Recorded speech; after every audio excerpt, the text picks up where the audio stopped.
So Kyle, Yes. what just happened?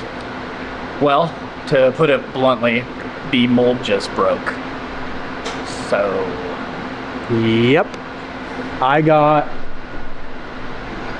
We got one of these discs off the machine, and I was looking at it, and I noticed a little piece of metal in it, and I was like, that's not right.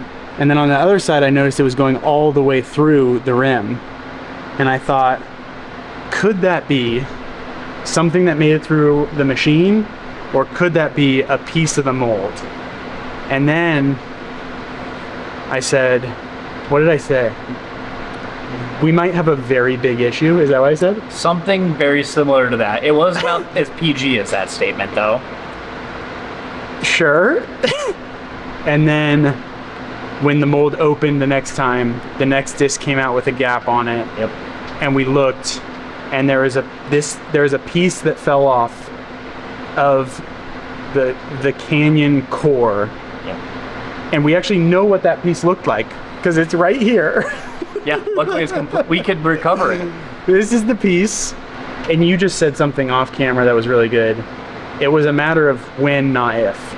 Yep. Like, we knew this is an aluminum mold. We knew it was going to break at some point, but we didn't know what the limit was. And what do we think the limit is at this point, at least for this one? Somewhere between 25,000 and 30,000 presses. Yeah. And it fits. Which is a good amount of canyons that we've made so far, but now we have to figure out what that means for fixing this.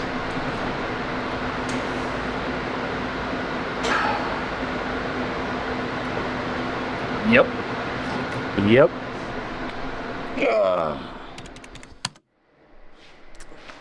So it's been a couple weeks just thinking through what this means for us. So yeah, if you didn't gather already, the canyon mold broke, and we kind of knew this would happen eventually. Said it in the first part, so I don't need to go overboard here. We kind of knew that eventually the aluminum mold would fail. Historically, we've seen aluminum molds all over throughout disc golf, but as far as I can tell, it's mostly for small batching and prototyping. It's not for like really big production runs.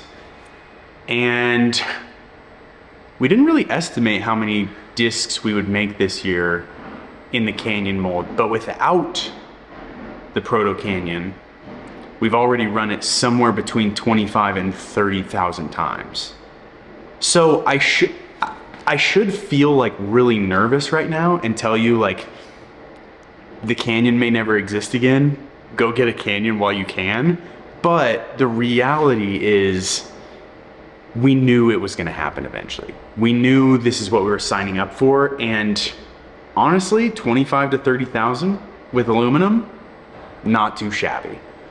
So what does this mean? First and foremost, it means we're building a new canyon mold as we speak out of tool steel, because we should be doing that. And it means that realistically moving forward, we probably won't even utilize aluminum until maybe one day we're building molds in-house or something. But at the end of the day, like, if the canyon got to 25,000 that quickly, even the molds I think we might not be making that much of, we'll still make at least that much of. So yeah, future molds will definitely be made out of steel.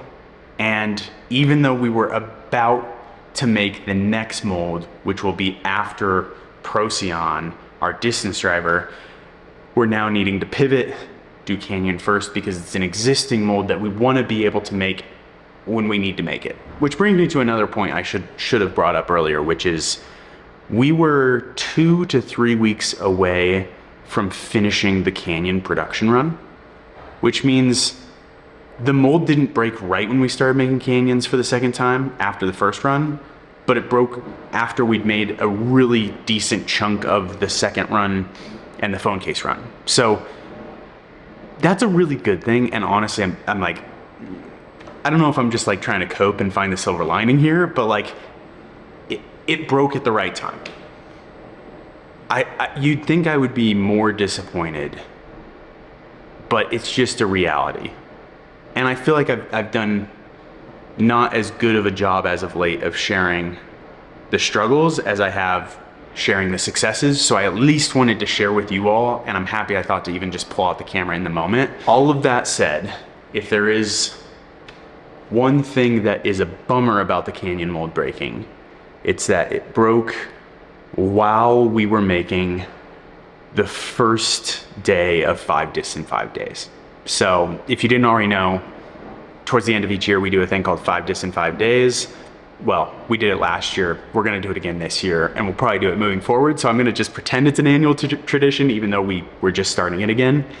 And last year was such a hit that we were like, okay, let's plan ahead and let's work ahead and make it really, really good. And we were making a disc that I am very, very excited about, or I was very excited about. And now I don't know if we'll be able to do it. It was the first time we were testing not 100% recycled plastic, but 100% recycled rubber. Which is exciting, or was exciting. And I guess we'll see.